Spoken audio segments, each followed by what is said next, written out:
For the first time, a new strain of coronavirus, first found in South Africa, is discovered here in the U.S. 2 cases have been detected in South Carolina. Scientists say this strain is highly contagious, and the other main concern here is that the vaccines don't seem to be as effective in fighting it. Moderna and Pfizer both say they are working on tweaking their vaccine, so they would essentially add a booster to make their shots more effective against these variants, and of course this will take time. We have a lot of major developments to dissect today. Joining me this morning, Dr. David Winter from Baylor Scott & White Health. Good morning, Dr. Winter. Let's get right to it. What can you tell us about this Johnson & Johnson vaccine? It does sound promising. Yeah, I'm excited about this. Sonia, there's only 6% of all Americans as of the first this week who've been vaccinated. 94% would like to get a vaccine. The 2 companies out right now, there's not enough, so we welcome this new vaccine. As you mentioned earlier, this has potentially 3 important advantages. 1 shot, doesn't have to have those super freezers, and it looks like from the studies, it has potentially less side effects. So excited to have this new vaccine out there. We need this one and more, Sonia. Yeah, and we've still got a little time. It's got to go through the FDA process and emergency use authorization. In the meantime, though, Dr. Winter, we've seen a sharp decline in cases, down 33% across the country since the beginning of January. Hospitalizations and deaths are down each by about 10%. Do you say that we're at a turning point in the trajectory of this virus? Well, I'm excited to hear those numbers, but I tell you, there's still a lot of coronavirus out there, so it's still highly contagious. I'm going to attribute this to the fact we're masking, distancing, and disinfecting our hands better. If we let our guard down, it will come back. We're not anywhere near herd immunity. You've heard that term before. We got to keep protecting ourselves because this virus is going to jump to another person, another person, another person if we let our guard down. So, yeah, I'm excited right now, but I'm still worried about the future with this virus. Yeah, cautious. I'm glad you mentioned herd immunity. About 1/3 of the country has been infected at this point. So what is herd immunity? Can you just clarify? Yeah, if enough people have immunity to the virus, either from a vaccine or because they had the condition, COVID-19, before, then the virus will eventually die out. How much is that? Well, scientists tell us it's 60 to 70% of the entire community, the entire country for that matter. We're a long way from that. So we still need to be very careful with this very contagious virus.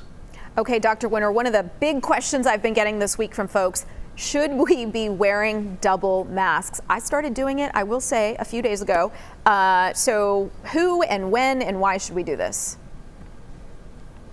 Yeah, let's talk about how masks work. So a mask is designed that it's going to trap the particles. Here's the N95, the Big Daddy. This one has a lot of layers fused together. So by the time the virus goes through this mask, it gets caught, it gets trapped and doesn't get to your mouth or your nose. This works well. Hard to get these, they're uncomfortable, I understand. But if you have a thick cloth mask, this also does the same thing. A lot of channels for the virus to go through before it gets caught, and hopefully gets caught before it gets to you. So thin cloth mask, no. Thick cloth, yes. How about double protection? So I like this idea a lot. If you're in an area where there's a lot of people out there you don't know, and you're going to be closer to them than you like, this is the idea I would go with. Maybe you don't need it all the time, but double masking is probably double good. Okay, all right, good to know, Dr. Winter. I want to go back to the discussion on variants. We know of at least, I think a lot of people are talking about 3. I've been reading about 4. So, of course, the UK variant, the South African, the Brazilian, and there's this California variant that we're starting to hear about. We know most about the first 2. The British variant, they're saying, is 1.5 times more likely to infect people. How does this happen? Yeah, the virus attaches to certain particles in our body. It's that spike protein on the outside of the virus. It has the affinity for parts of our body, particularly in the lungs. And some of these new mutants, they have more of affinity for that. Viruses mutate. That's what they do. They're going to continue to do that until we get this virus off our planet. But even the mutated variants, they respond to the masking, distancing, and disinfecting. So that's the key message. Until we get more people vaccinated or more people past the COVID virus itself, we're going to have to keep doing that because more variants are likely to come. So does this mean that if you've had COVID already, you could get the virus or the disease again, but just a different variant. Yes, indeed. I've actually had 3 patients who've had it twice now. One person had it within a month of the other. The other 2 had them a couple months earlier. So if you've had COVID virus, the COVID-19, then you have antibodies that should protect you, but not completely. And how long do they last? We don't know that quite yet. We have to continue to guard against this virus because right now we don't have enough knowledge to know if you're immune for 1 month, 3 months, 12 months. The same with the vaccine. How long will that last? How long will the immunity last? Only time will tell. Yeah, it sort of seems endless right now. Dr. Winter, thank you so much for your time today.